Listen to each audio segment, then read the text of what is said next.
Te quiero preguntar, ¿cuál es tu lectura después del proceso electoral, Roberto? Mira, yo tengo mucha preocupación de lo que hoy en día está diciendo el presidente López Obrador. Bueno, si hay alguien que lo conoce muy bien, al presidente Andrés Manuel López Obrador, eres tú. ¿Se conocen desde que son adolescentes? Desde la adolescencia, desde esa época. Imagínate, hace ya muchísimos años. Sí, claro.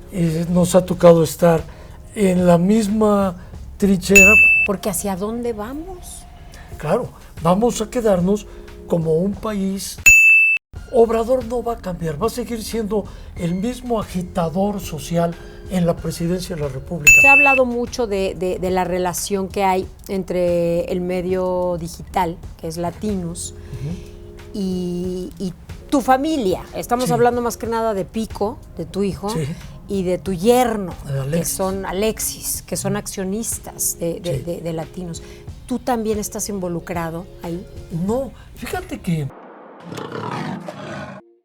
Honor y placer, placer, honor, gusto enorme de volverte a ver.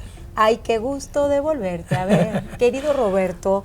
Y lo digo con, de verdad, con mucha confianza, porque pues tenemos tiempo de conocernos. Yo siempre te he admirado mucho, Roberto. Te lo digo de verdad, muchas gracias. De corazón. Y es un honor que estés el día de hoy aquí en la cita con nosotros para Balam News. Muchas gracias. ¿Cómo estás? Muy contento de estar contigo y estar con toda la gente que te ve, que te escucha, que te sigue. Me da muchísimo gusto estar aquí hoy. A nosotros también. Nos da mucho gusto recibirte en casa, todos bien, con salud. Todos bien. Afortunadamente bien. Isabel de maravilla.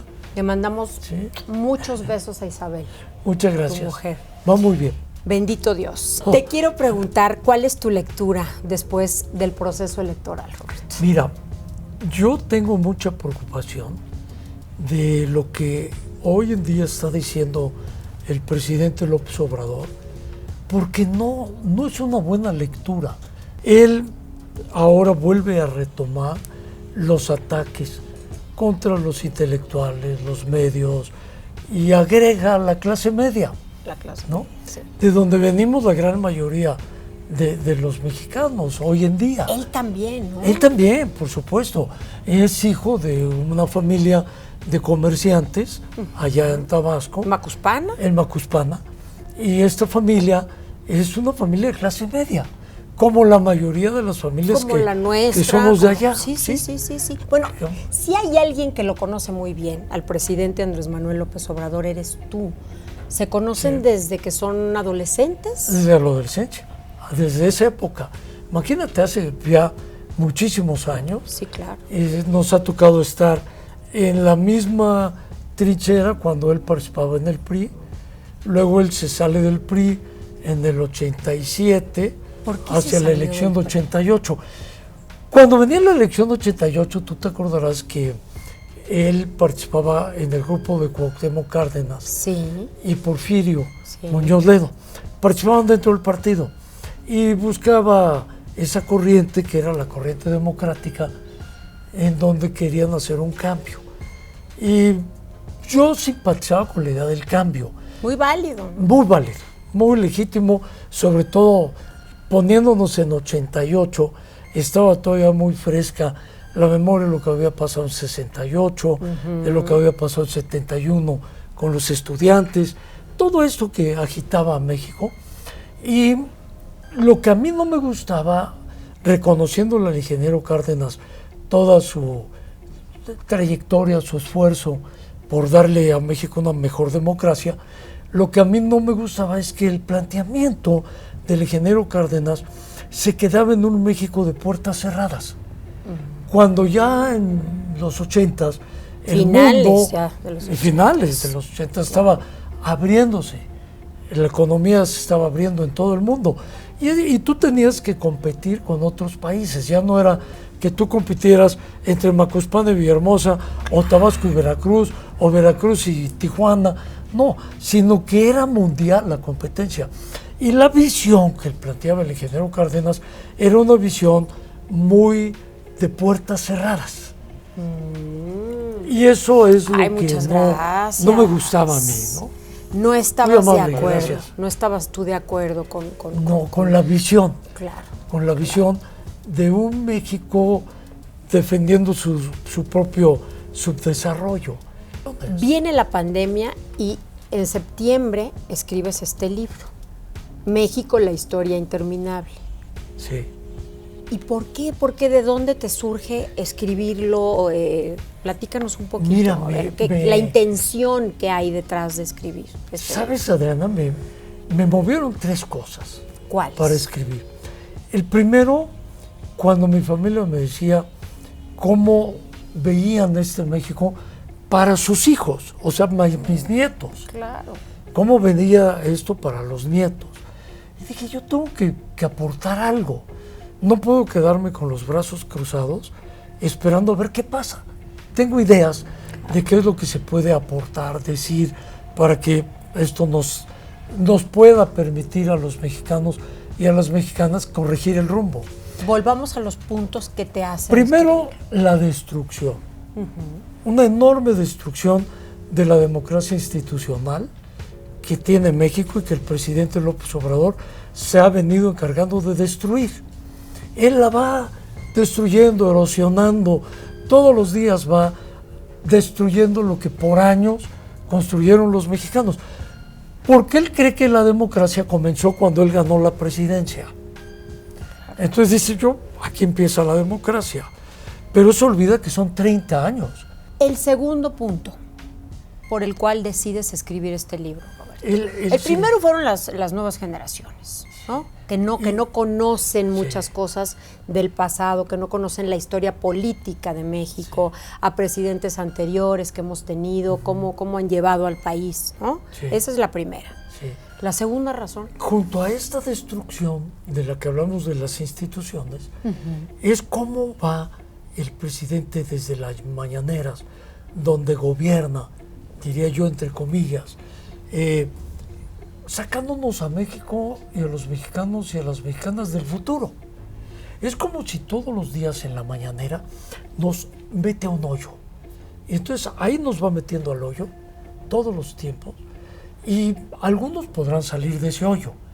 Y los que logren salir se van a encontrar que no hay nada afuera. No hay nada. Porque el mundo siguió avanzando, siguió evolucionando, siguió cambiando. Claro. Y avanzó. Y México se está estancando. México se va quedando.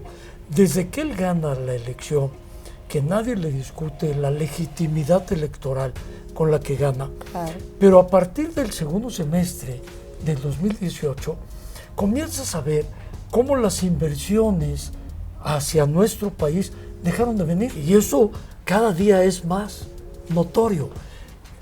El 20% durante el 2020 de la inversión privada se detuvo. No llegó la inversión privada. Es muchísimo. Cuando él el desapareció 20%. es muy alto.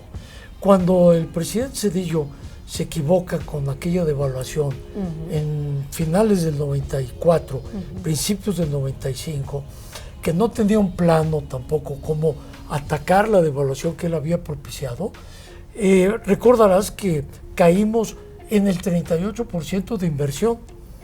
Ahora estamos en el 20% de inversión y creciendo la ausencia de inversiones en nuestro país. Eso es terrible, eso es gravísimo. Muy, muy grave. Porque ¿hacia dónde vamos? Claro, vamos a quedarnos como un país no confiable para la inversión, pero con un gran contraste, porque en el México del 70-80 al que él quiere llevarnos, el 50% de la población vivía en el centro del país, lo que es Puebla, la Ciudad de México, el Estado de México, Hidalgo, Toluca, Querétaro, sí. Hoy en día ese 50% de nuestra población vive en el Bajío y en el norte. La razón, porque ahí está la industria. Claro. Ahí está el Sobre crecimiento, todo en el el desarrollo. norte. Así está. Mira qué buen triunfo de Mauricio Curi en Querétaro. Sí. ¿No? Sí. El PAN gana las principales plazas en Guanajuato. Claro. En Nuevo León, Samuel. Movimiento Ciudadano con Samuel García. Sí. ¿No? Ahí vamos viendo cómo la parte donde la población mayoritariamente hoy vive y que tiene mayor educación y es más joven, no está con él. Él se está quedando con aquel viejo voto del viejísimo PRI, cuando el voto era hacia este partido por menos conocimientos y mayor edad. Eso es lo que él está conservando con los programas de carácter asistencial, que él llama social, y que son asistenciales porque solo está repartiendo el recurso. De acuerdo. Pero si tú ves toda esa franja, va cambiando. Ahora, ¿qué pasó en escenarios como Sonora, Sinaloa, donde gana Morena? Yo lo vinculo con algo que pareciera temerario, pero que es la presencia del narcotráfico. No es posible que tú en las encuestas hayas tenido una votación de no más de 4 o 6 puntos de distancia entre el que iba de puntero y el que iba en segundo lugar. Y de repente, al día siguiente de la votación... Muy pegados. Muy cerrados. Muy cerrado. Votaciones cerradas en Campeche, Sinaloa, en Sonora, por ejemplo, en que Campeche, ganó Laida. muy cerrado, sí. Pero el caso particular del norte, que no simpatiza con él, llegaron a tener, como en Sinaloa, hasta 25 puntos de diferencia. Muchos. Demasiado, que no te cuadra con ninguna encuesta, más que con la operación del narcotráfico en la zona. Y el narcotráfico, no olvidemos que está con simpatía al menos de Obrador. ¿Qué dijo después de la elección? Le pregunto a un reportero o pseudo reportero de los que están por ahí en las mañaneras. Que cada vez hay menos también. Cada vez menos. De auténticos reporteros, cada vez hay menos. Y alguien le pregunta, y entonces le pregunta sobre el narcotráfico, y le dice, no, ellos se portaron bien, bastante bien. La delincuencia se portó bien. Es que los en la elección. Los tiene en mente. Sí, y los defiende también. Los defiende, deja ir Ovidio Guzmán. Claro. Se va a darle la mano a la mamá del Chapo. Abrazos y besos, no balazos, ¿no? O sea, su discurso, digo, al parecer es defendiéndolos. Sí, ¿no? Los defiende. Definitivamente. Y ahora yo por eso tengo la sospecha de que el narco sí se mete en la elección en Michoacán, en Sinaloa, en Sonora y en otros lugares a favor de Morena. ¿A dónde nos está llevando el gobierno actual del presidente Andrés Manuel López Obrador desde tu punto de vista, Roberto? A una dictadura en la que él va a tratar de ampliar su periodo constitucional. ¿Debe reelegirse? Para buscar conservar el poder, ¿sí? Y va a buscar su reelección. ¿Y crees que lo logre? Depende de nosotros, depende de los ciudadanos, depende de los medios, los intelectuales, de todos los que logremos comunicar las ideas de lo que verdaderamente está pasando. Y que la gente tenga conciencia de que lo que está pasando no es lo que nos dice el gobierno. Como los muertos del COVID. Claro. El gobierno habla de menos de 250,000. Son cuando menos 600,000 personas que han perdido la vida. Los analistas, los estudiosos de universidades internacionales y la propia UNAM y el POLE te dicen que hay que multiplicar cada dato oficial por el 2.6, 2.8%. O sea, que andamos cerca de los 600,000 muertos por la pandemia del COVID y el criminal manejo que ha tenido el gobierno de esta pandemia. De acuerdo, de acuerdo. Cada día los amigos, los familiares te van platicando de casos más cercanos a uno mismo. Sí, uno conoce también ya mucha gente, o algunas personas que desafortunadamente han perdido la vida. Cambiando un poco de tema, Roberto, se ha hablado mucho de la relación que hay entre el medio digital, que es Latinos, y tu familia. Estamos hablando más que nada de Pico, de tu hijo, y de tu yerno, Alexis, que son accionistas de Latinos. ¿Tú también estás involucrado ahí? No, fíjate que esta idea que nace de Alexis y de Pico, o de Pico y Alexis, nace Pico es tu hijo y Alexis es tu yerno. Pico le decimos a Federico, que es el cuarto de mis hijos. El Pico. El Pico, así le decimos. Y bueno, resulta que ellos empiezan con un grupo de jóvenes, todos empresarios, amigos de ellos. Cuates. Íntimos amigos. Empiezan a darle forma, antes de la pandemia, a una idea de llevar noticias a los Estados Unidos, para los paisanos que viven en los Estados Unidos. Y empiezan a Por eso el nombre de Latín. Así es. porque era Latin de latinos y la US de Estados Unidos. Fíjate Entonces, qué interesante, porque mucha gente no conocía este dato. Ese es el origen de la marca y del propósito que ellos tenían. Empezaron incluso a hacer los primeros programas con Loretti y con Broso en las embajadas y consulados, en la embajada y los consulados en la Unión Americana. Y empiezan a armar programas. ¿Y no te invitan a ti? No, yo creo que ya me vieron viejo. O sea, A entrarle eran también. puros jóvenes de unos 40 años. 40 Sí, años. jóvenes. Y yo ya voy a cumplir los 69. Entonces dije, no, ya no, vamos a sacarlo de lado. Y entonces empiezan a darle vida al proyecto. Sí. Y empiezan a hacer las reproducciones en Estados Unidos, muy exitosas. Y se viene la pandemia. Todavía con la pandemia trataron de hacerlo. Pero cada vez era más difícil porque ya no había vuelos, ya estaba incomunicada la relación La que tú pudieras comunicación, tener para ir allá. claro. Cada vez era más caro contratar un estudio, un foro para hacer la producción en Estados Unidos. Se les complicó y entonces la pandemia hizo que giraran el concepto. Y por eso cambió hacia México. Hacia México, hacia el público mexicano. Así fue. Y les fue mejor, ¿no? Van muy bien. Roberto. Van exitosamente bien. Les ha ido de maravilla, Sí. tienen una cantidad de seguidores y de vistas impresionantes. Sí, van Yo de verdad que no dejo pasar una semana. Espero ya con ansia el nuevo capítulo de Loret, de Broso. Creo que lo están haciendo muy Sí, van bien. bien. Y toda la gente que está participando, ¿no? Sí, es una plataforma, Es una como la plataforma. de ustedes, muy Sí, exitosa. digital, claro. exitosa. Pero que ha crecido muy rápido y que van muy bien, Sí. con paso firme, Sorprendente el crecimiento. sin duda. Y te piden asesoría a ti. No, ojalá. Nada de eso. No, ellos van muy bien, van solos. Y me da mucho gusto verlos así tan exitosos en que están trabajando. Y bien. Son jóvenes, muy jóvenes todos. Y se reúnen y platican. Yo me entero en las comidas familiares de cómo vaya, al igual que tú, viendo la plataforma. Por supuesto. Sí.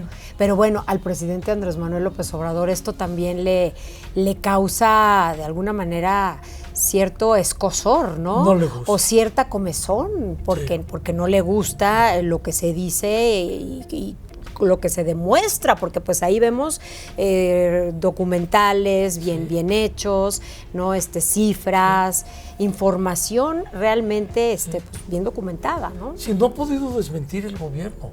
Y mira, algo que yo identifico es que todo aquel que logra transmitir una idea sobre lo que pasa, al presidente le genera mucho enojo, se llena de ira, de cólera, ¿no? Contra estas personas, intelectuales, periodistas, medios, académicos, cualquier persona que piense diferente a él. A él, claro. Porque esas personas están convirtiéndose en espejos de la realidad que él cuenta en la mañanera. Y la realidad que él nos cuenta en la mañanera no es la verdad. Es su realidad. La que él cree, la que él ve, la que él nos quiere vender, la que nos cuenta. Cada vez que el INEGI le da información sobre cómo va la economía, él dice, vamos bien, requete bien. O si Coneval le dice que la desigualdad y la pobreza va creciendo, él te dice que él tiene otros datos. Claro. No asimila. Y luego te dice, yo estoy en contra de la opulencia y la riqueza de los políticos, pero vive en un palacio virreinal, Adrián. Vive con el lujo de un palacio. Roberto, este libro ya está a la venta. Sí. En librerías, por supuesto, digo de manera Claro. física, de manera digital también. También. Está en Apple, en Google, en Amazon, en el Mercado Libre, está en Gandhi, en El Sótano, en Péndulo, Hay en que Sanborns. leerlo.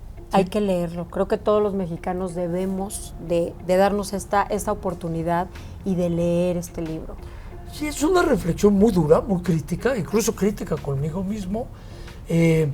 Ahí narra de cómo yo me apasiono demasiado por la candidatura presidencial en 2006 y cómo pierdo de vista muchas cosas que hoy las cuento en relación con lo que vive el presidente. Y desde otra perspectiva, Sí, más frío. desde otro ángulo. Sí. ¿No? En la vida, y lo platicabas un momento con Sergio, se gana y se pierde. Sí. ¿Cuál consideras tú que ha sido tu mayor derrota en la vida? ¿O alguna que realmente te ¿Sabes? haya dolido? Me dolió mucho no ganar la presidencia. Me dolió porque yo tenía proyectos, planes, pero no me amargó. Y al mismo tiempo me permitió rehacerme y me permitió reinventarme. Reinventarte. Me reinventé. Tanto que mis amigos al principio, cuando yo les decía que me iba a dedicar a los negocios privados y que iba a trabajar en el tema de la salud y que me iba a meter en esos temas, me voltearon a ver como diciendo, ¿cuántas horas? ¿En cuántos días vas a regresar? Y no, ya tengo casi 16 años trabajando en el sector privado, muy contento, me pude reinventar y pude tener nuevas metas, nuevas ilusiones, nuevos sueños. Sigue siendo priista, Roberto. Sí, pero de un PRI crítico, de un PRI diferente. No me gusta que los dirigentes de los partidos que formaron la alianza y que celebro que la hayan hecho, de repente olviden que quien les dio su voto no se los dio a ellos. Adriana, se votó en contra de Morena, no a favor del PRI, no a favor del PAN, no a favor del Movimiento Ciudadano, no a favor del PRD. Se votó en contra de Morena. ¿Qué tienen que hacer ahora los partidos? Convertir ese voto en contra en un voto a favor. Y tendrán que trabajar para ganarse eso.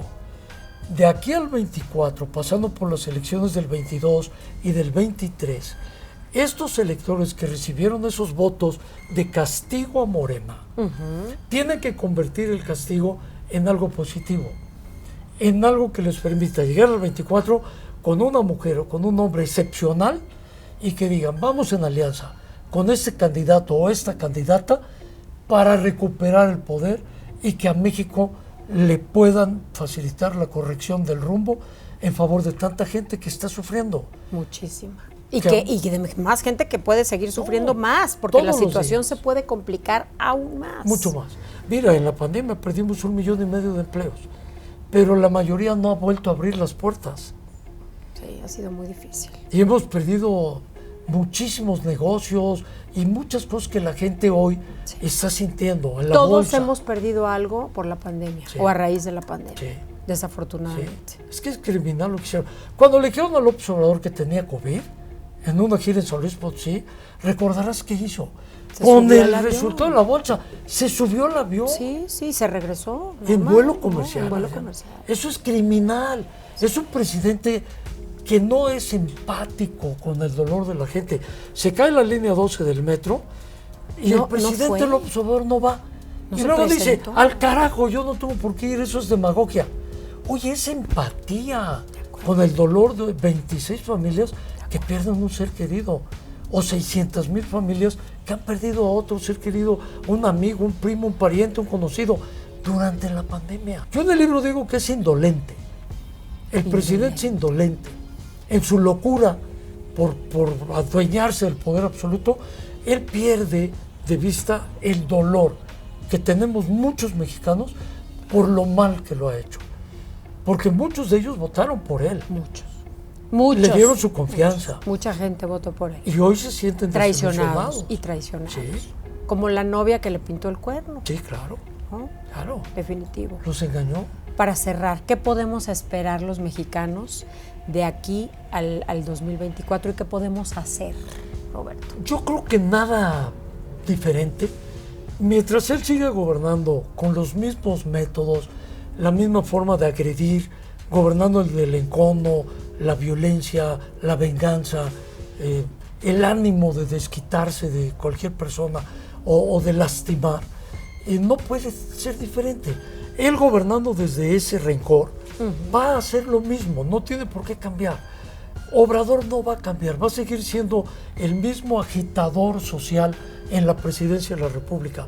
Un agitador no resuelve problemas, los enreda, los genera, los crea, los hace más grandes. Claro. Cuando tú votas por alguien, votas para que resuelva los problemas. Definitivamente. No para que los haga crecer. Claro. Él no lo entiende. Él no es presidente, él es un candidato. Muy buen candidato, muy bueno, por cierto. Pero como gobernante, bueno, pues ya cada quien tiene su... Coincido contigo, es su muy buen opinión. candidato. Muy buen candidato. Excepcional. 18 años como candidato, excepcional. Y cuando llega a la presidencia, Todo eso lo tiró al bote de basura y se convirtió en un agitador, que ya lo era, entonces retoma y le saca su ser, la parte de agitador, y vuelve eso. ¿Por qué tiene datos y números tan altos en su preferencia electoral? Porque da dinero, porque da regalo.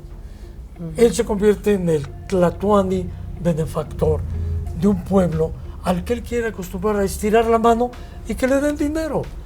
Y así no es. Eso no es el futuro que queremos para México. Dale a un nini 6,000 pesos mensuales. No, pues conozco varios. No van a querer trabajar, Adriana. Pues claro que no, al contrario. No se estudio, no acostumbran. trabajo. Se sientan en su zona de confort, siempre estirando la mano para que les den, ¿no? Roberto, ha sido un placer tenerte aquí en la cita. Querida Adriana, el para gusto es Balam mío. News. Muchísimas gracias, de verdad. Te deseo lo mejor. Le mandamos muchos besos a Isabel, tu mujer. Y a Pico también, y al yerno igual, y que sigan los éxitos en Latinos también para ellos. Qué linda, muchas gracias. Porque el sol sale para todos. Sí. ¿Estás de acuerdo conmigo? Totalmente. Y por la buena. Así es. ¿No? Y con un Por la país mala como el no. nuestro. Por la mala Con no. un pueblo tan generoso, tan Hombre, noble como es el hombre. pueblo de México. Y tenemos un país maravilloso, Roberto. Hombre, tenemos mucho que hacer por México. Mucho. Salud. Salud. Salud por México y por el gusto de haberte tenido aquí en la cita. Por el gusto de verte y verte también. Muchas gracias. Gracias. Roberto.